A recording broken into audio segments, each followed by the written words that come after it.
दोस्तों, मैं हूं बजरंगी लाल और आप देख रहे हैं बजरंगी लाल यूपीपीसीएल यूट्यूब चैनल। अ, आप सभी का ये प्रश्न था कि यूपीपीसीएल का जो TG2 का एग्जाम है 891 भर्ती वाला कब होगा। तो उसको लेकर एक सार्थक न्यूज, एक पॉजिटिव न्यूज आपके लिए लेकर आया हूं। न्यूज क्या है उसके बारे में भी जानेंगे। उससे पहले मैं आपको बता दूं कि यूपीपीसीएल के एग्जाम में इतनी देरी क्यों हो रही है, अभी तक ये समझ में नहीं आया है। पर आप ये बात ध्यान रखिए कि यूपीपीसीएल हमेशा सरप्राइज करता है। इससे पहले की वैकेंसियों में भी यही हुआ है। यही 2789 जो वैकेंसी थी उसमें भी हुआ था। एक साल तक एग्जाम भर मतलब फार्म भर के भूल गए थे कुछ सारे बच्चे, कुछ ने तैयारी बिल्कुल छोड़ दी थी। अचानक से एडमिट कार्ड आया, परीक्षा हुई और जो बच्चे कंटिन्यूसली लगातार अपनी तैयारी करते रहे वो सेलेक्ट हुए। सेम इसी प्रकार 608 वाली भर्ती में जिसमें हम सेलेक्ट हुए हैं उसमें भी यही हुआ था। फार्म जुलाई 2020 में भरवा लिया गया और पेपर जाके हुआ आपका मार्च 2021 में। तो आप भी होप को मत छोड़िए, आशा की किरण जारी जगाए रखिए और तैयारी निरंतर करते रहिए। तैयारी अगर छोड़ी तो आप सोच लीजिए कि आप सिलेक्शन से कहीं ना कहीं पिछड़ जाएंगे। एग्ज़ाम आज नहीं तो कल होना ही है। और आपके लिए एक पॉजिटिव न्यूज़ ये है, पॉजिटिव न्यूज़ है कि जो विभागीय प्रमोशन होते हैं उसकी लिस्ट विभाग द्वारा प्रोवाइड करा दी गई है। ये लिस्ट आपको कहीं भी किसी भी साइट पे नहीं मिलेगी। जो विभाग के ग्रुप होते हैं उनमें मिलती है या फिर विभाग की एक ऑफिशियल साइट होती है अलग पर, अलग से उस पे मिलते हैं। ये नोटिस है। नोटिस क्या है, ये एक लेटर है, पूरी एक फाइल है। उस फाइल में सीनियरिटी के हिसाब से जो प्रमोशन के लिए लिस्ट थी TG2 की, जो TG2 अबर मतलब TG2 से अबर अभियंता बन रहे हैं, कहा जाए तो जेई बन रहे हैं, उनकी ये लिस्ट है। इसमें काफ़ी सारे भाई के नाम है। तो मैं आपको एक बार दिखा देता हूँ। देखो, TG2 का जो प्रमोशन होता है वो दो प्रकार से होता है। प्रमोशन के लिए दो प्रकार से होता है। एक 40% कोटे के अंतर्गत होता है और एक 8% कोटे के अंतर्गत होता है। ठीक है। तो 8% कोटे में कौन सा आता है, मतलब 8% रिजर्वेशन में कौन आता है, तो इसमें आते हैं जो बच्चे डिप्लोमा किए रहे होते हैं, जो बच्चे बीटेक करके रहे होते हैं, मतलब जिन पे टेक्निकल एजुकेशन, उच्च टेक्निकल एजुकेशन होती है ITI से। और ये जो 40% के अंतर्गत होते हैं इसमें एक्सपीरियंस बतौर, मतलब इसमें खाली जो बच्चे डिप्लोमा नहीं किए रहे होंगे, केवल ITI किए रहे होंगे, उन पे समय अवधि के अनुसार जब अधिक समय उन्हें हो जाएगा विभाग में कार्य करते करते, तब उनका प्रमोशन के लिए नाम आगे भेजा जाएगा। तो इसमें आपको ये भी लग जाएगा कि कितने दिन बाद प्रमोशन होता है, कितने दिन के बाद प्रमोशन लिस्ट में हमारा नाम आता है। ये प्रमोशन लिस्ट है, इन बच्चों का प्रमोशन नहीं हुआ है, मतलब इन बच्चों का, इन भाइयों का अभी तक प्रमोशन नहीं हुआ है। ये प्रमोशन लिस्ट है कि इन इन लोगों का प्रमोशन होना है। ठीक है। इसमें से भी एक फ्रेश लिस्ट बनाई जाएगी। अभी क्या है कि आप ऐसे समझ सकते हैं कि DV के लिए इतने लोग बुलाए गए हैं। ठीक है। फिर उसमें से भी मेरिट लगेगी। मेरिट काय की, तो सीनियरिटी लिस्ट की मेरिट लगती है। ये देखा जाता है कि इनमें से किस पे विभागीय कार्रवाई हुई है, नहीं हुई है, किसकी किसको कभी विभागीय कोई दंड दिया गया है या उनकी परफॉर्मेंस कैसी है, इसके अकॉर्डिंग प्रमोशन होता है। ठीक है। तो ये लिस्ट प्रेषित हो गई है। इसमें देख लीजिएगा आप, देखो ये जो है यहाँ पर सीनियरिटी नंबर दिया है। जब आप भर्ती होते हैं किसी भी विभाग में, मैं अपने विभाग की बात करें तो वहाँ पे एक सीनियरिटी नंबर मिलता है और ये वही सीनियरिटी नंबर है।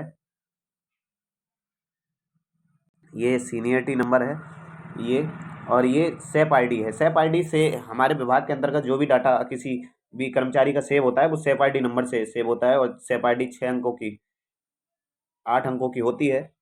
उसके बाद उसका नाम होगा, कर्मचारी का पिताजी का नाम, वो कौन सी डिस्ट्रिक्ट का रहने वाला है, होम डिस्ट्रिक्ट। और फिर उसके बाद उसका अपॉइंटमेंट, मतलब उसको जो पोस्टिंग हुई थी किस बेस पे हुई थी, क्या डायरेक्ट हुई थी, प्रमोटेड हुए थे या डिक्रीज हुए थे। ठीक है। तो और उसके बाद उसकी डेट ऑफ बर्थ होगी यहाँ पर, जब उसने ज्वाइन किया है वो होगा। उसके बाद वह कहाँ पर नौकरी कर रहा है, मतलब कौन से मध्यांचल में है, पूर्वांचल में है, उसके कौन से डिवीजन में है, क्या मतलब ट्रांसमिशन में है या कहाँ पे है, ये सारी चीज़ें हैं। उसके बाद डिस्कॉम लिखा रखा होगा।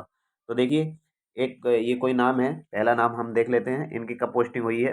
और उसके बाद इनका अब जाके कहीं, ये 40% कोटे वाले हैं। आप ये तो याद रखेंगे, ऊपर यहाँ पर लिखा है 40% कोटे के तकनीशियन कर्मियों का चयन 2023-2024 में अवर अभियंता पद पर प्रस्तावित चयन हेतु। ठीक है।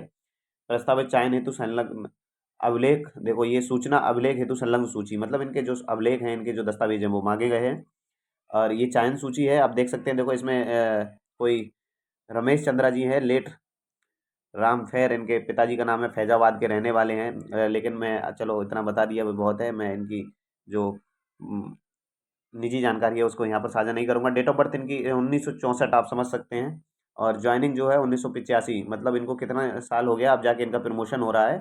तो इनको हो गए 85, 15 साल वो और 23 साल वो, ये 15 साल वो, तो आप 38 साल, 38 साल इनको नौकरी करते हुए हो गए हैं, समझ लीजिए आप। तो काफ़ी समय हो गया होगा इन्होंने पहले प्रमोशन नहीं लिया होगा इस वजह से। और अब लेटेस्ट दिखा देता हूँ मैं कितने वर्ष वालों तक के इसमें जो प्रमोशन है वो होने के लिए तैयार है।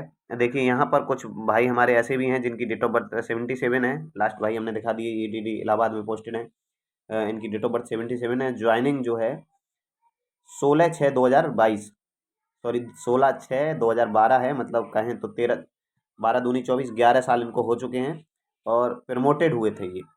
ठीक है, इससे पहले UPPCL में सबसे छोटी निचले स्तर की जो पोस्ट है वह है कुली। तो इसमें क्या होता है, मृतक आश्रित वाले कुली की पोस्ट के लिए आप कोई एग्जाम नहीं होता है। मृतक आश्रित वाले मतलब इन केस अगर कोई TG2 होता है, ईश्वर न करे ऐसा हो, और या फिर कोई JEE होता है या कोई और पोस्ट पे होता है और उनके जो बच्चे हैं, ठीक है, तो अनुकंपा वाली नौकरी जिसको बोला जाता है, उनके जो बच्चे हैं वो हैं, मतलब कोई भी है उनके घर में रिलेटिव, उनकी बीवी या कोई भी, और उनकी एजुकेशन क्या है, कम है, मतलब यदि वो डिप्लोमा नहीं किए रखे होते हैं, केवल हाई स्कूल पास हैं तो उनको, या केवल कक्षा 8 पास हैं तो उनको एज ए कुली भर्ती कर लिया जाता है। और कुली के बाद फिर उनको एक समय के अनुसार निश्चित प्रमोशन मिलते रहते हैं। कुली के बाद फिर वो TG2 बनेंगे, TG2 बनेंगे और TG2 के बाद फिर वो JEE बनेंगे। ठीक है, तो उसी श्रेणी में ये प्रमोटेड वाले हैं। क्या हो जाएगा, अभी तक ये जो लिस्ट है मैं आप लोगों को डाल दे रहा हूँ, आप वीडियो में अच्छे से देख सकते हैं। और कोई भी जैसे ही एग्ज़ाम से रिलेटेड न्यूज़ मिलेगी मैं आपको चैनल पर आकर बता दूंगा। इसी प्रकार की और अपडेट्स लेने के लिए बने रहिए चैनल के साथ। तब तक के लिए जय हिंद, जय भारत। तैयारी करते रहिए, आज नहीं तो कल एग्ज़ाम होना ही है।